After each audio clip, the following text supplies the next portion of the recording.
we're dipping in now. We're in the final three. Oh, shit. Ooh, that's a hot mug, guy. Hey guys, this is my review for episode 20 of Supernatural Season 5, The Devil You Know. This is the episode where we get reintroduced to Crowley. We get one step closer to figuring out the main plan of what to do with Lucifer, as well as we also get to see more of Sam's backstory. While some might see this little bit with his old friend as a retcon in terms of not only Sam's past, but also what happened to Jessica. Technically speaking, there is a area of openness here. There is this unknown factor about Sam's life in college. So when we find out that this friend of his, who was possessed by a demon for years, it sounds like, he manipulated Sam, he was guiding him on this certain path, specifically towards Jessica, and then he's the one who torched her on the wall. To find out these specific elements of Sam's life were orchestrated all the way back, it's a bit hard for you even as the viewer to believe. But I think that's what makes this episode so good in terms of a starter. It's not the pinnacle. Obviously, this is kind of a three-parter because we've got the setup for Swan Song here, well, kind of the ground basis. It's more so setting up the next two episodes. We get an introduction, a real introduction to Crowley, whereas we had kind of a short little time with him in Abandon All Hope. This one, he officially joins the team, and Mark Sheppard steals the fucking show.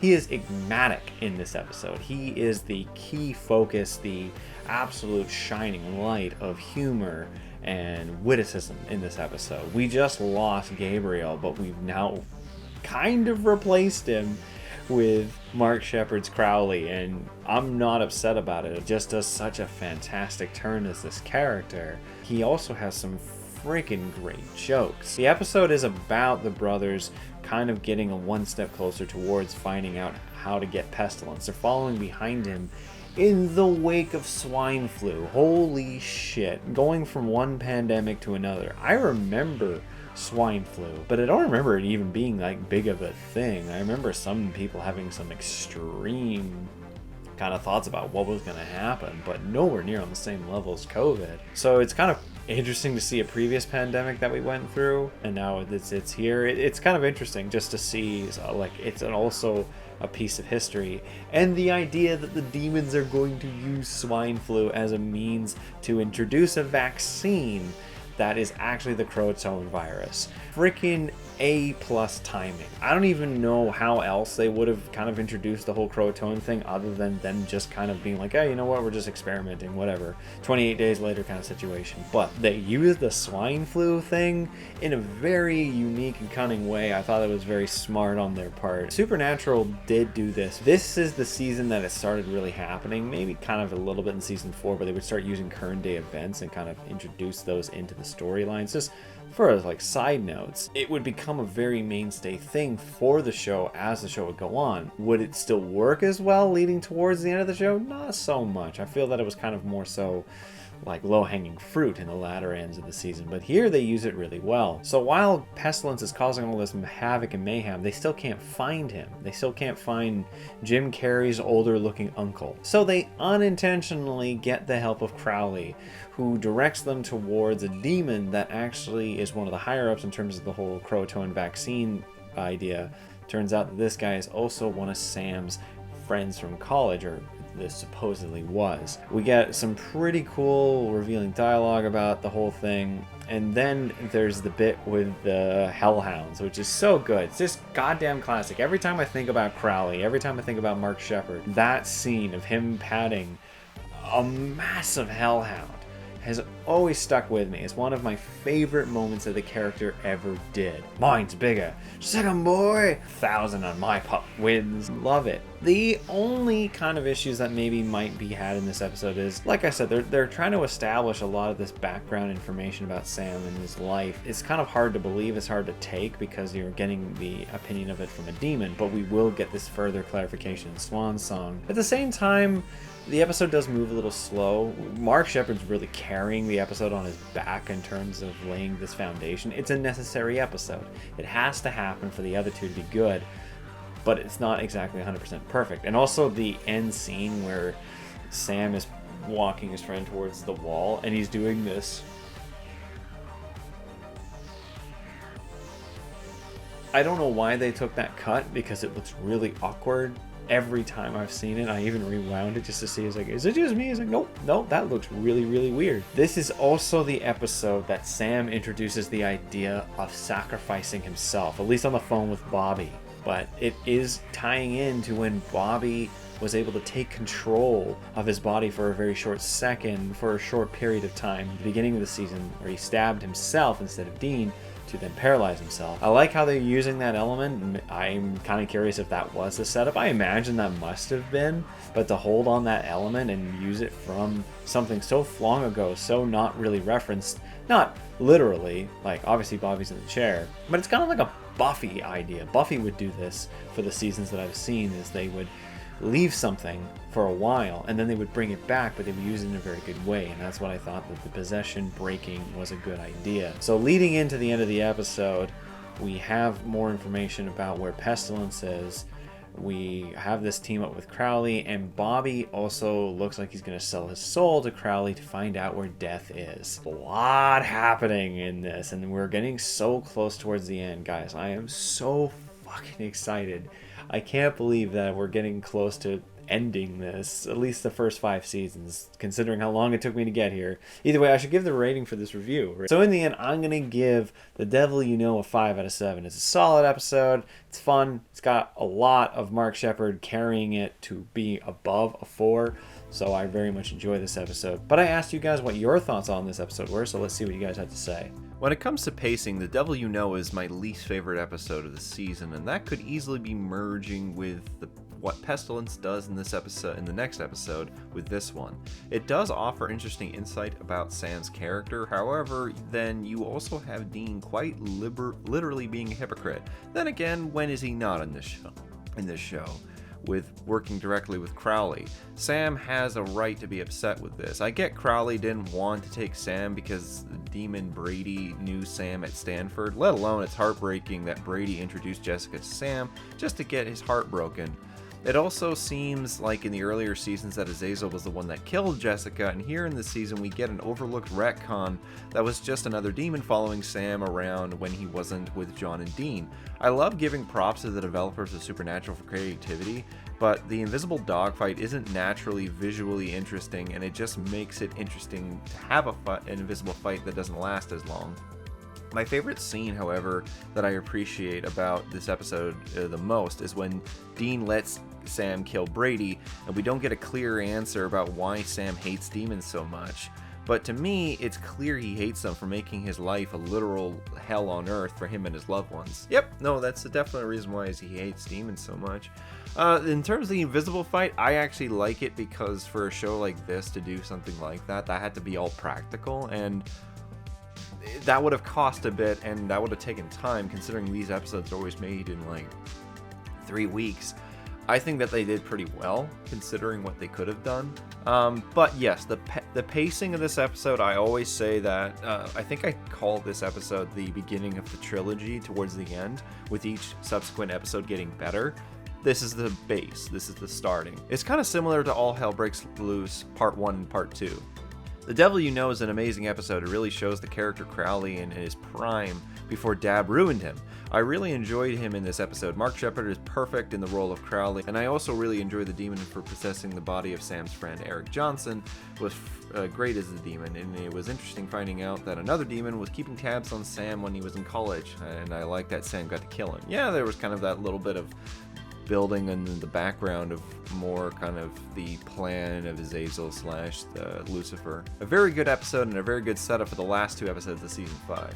We've come full circle. What happened to Jess in the pilot episode of Supernatural was a huge open plot thread, and that this episode finally closed up with the revelation that Brady, Sam's college friend who is a demon, He got possessed during college and is now working for the Horseman. Pestilence was responsible for Jess's death, and that was ordered by Azazel. I am interested in hearing what your thoughts are about this. Does it bother you? I'm personally fine with that because it doesn't feel like a retcon. It's not like the bullshit retcon that Andrew Dabb pulled off with Nick and Lucifer in season 14. That one bugged me so much. Yeah, no, you knew exactly which one to talk about there. Mark Sheppard was a joy to watch in this episode. They burnt my house down. They ate my tailor. That was Crowley in his prime. He pretty much stole the show in this episode. I never found it was a retcon because, like you said, they leave it open-ended. Yellow Eyes doesn't 100% say it, if I am correct. Correct me if I'm wrong. But I find that it just builds more, and it helps build into that distrust that Sam has with people, and that is the thing that Lucifer is trying to build off of when he possesses him in Swan Song. This episode, this distrust with someone that he loves, or he thought he did, that he was a friend of his, it builds into that inner conflict that Sam has got going on. So while this episode itself is not exactly it is building on something. And The Devil You Know is a good episode. Love we got to see Crowley again. I like that the demon already knew Sam, as it showed that Azazel had been preparing Sam for a long time. That scene where Sam comes up with the idea was very cool, to say yes to Lucifer and jump into the hole, and that bit was very well done. Bobby's reaction was perfect. I like that we found out that the third horseman was planning to do, and we found out what happened to the other two. Overall, a decent episode preparing us for the finale. Yeah, no, like I said, it's building blocks, right? It's building.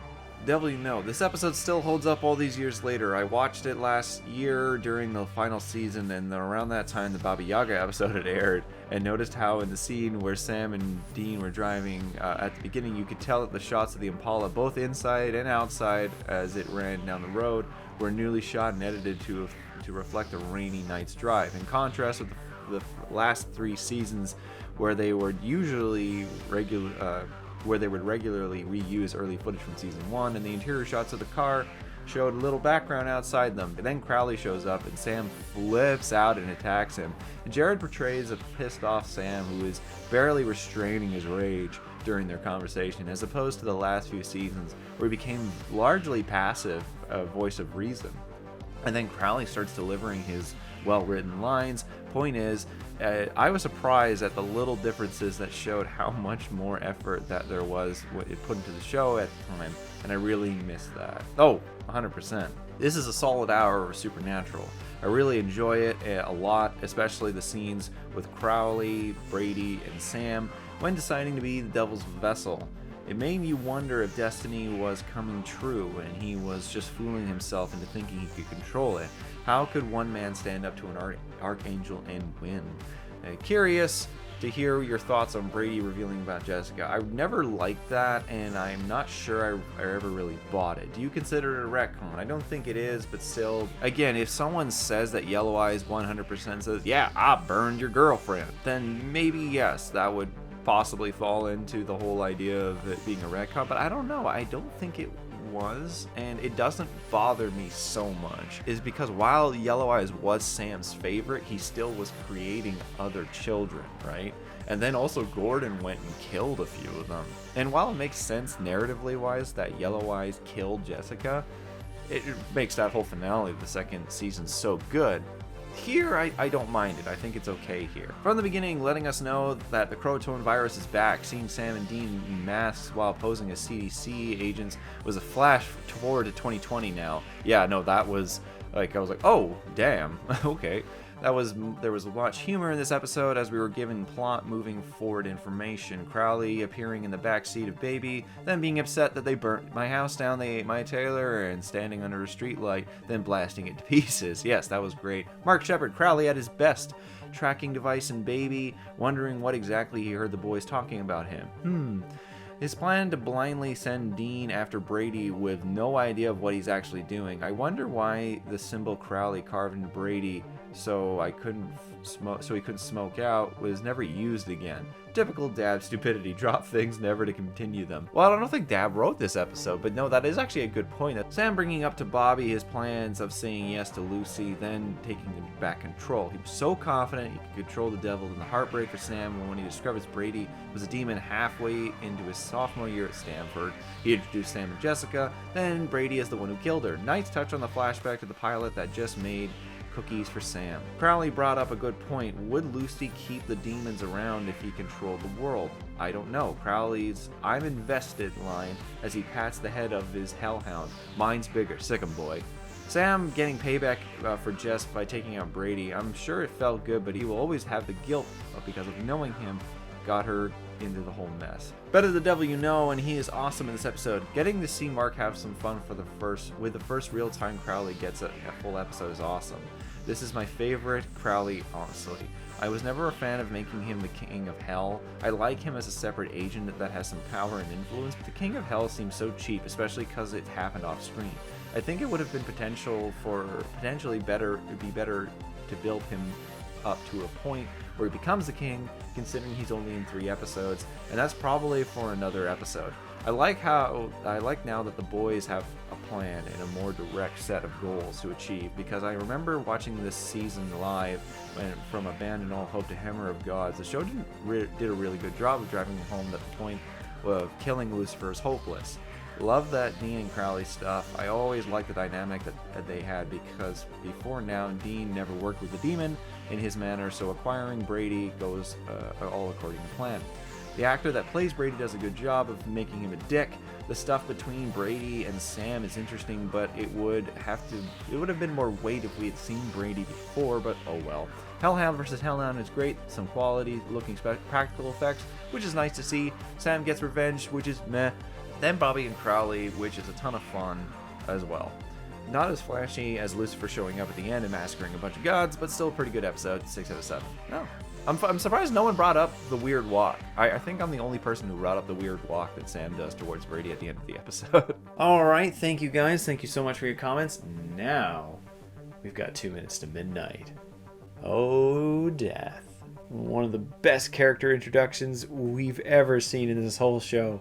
Give me your guys' comments about that episode, and I'll read those off in the next review. 2 episodes away, guys. 2 episodes away.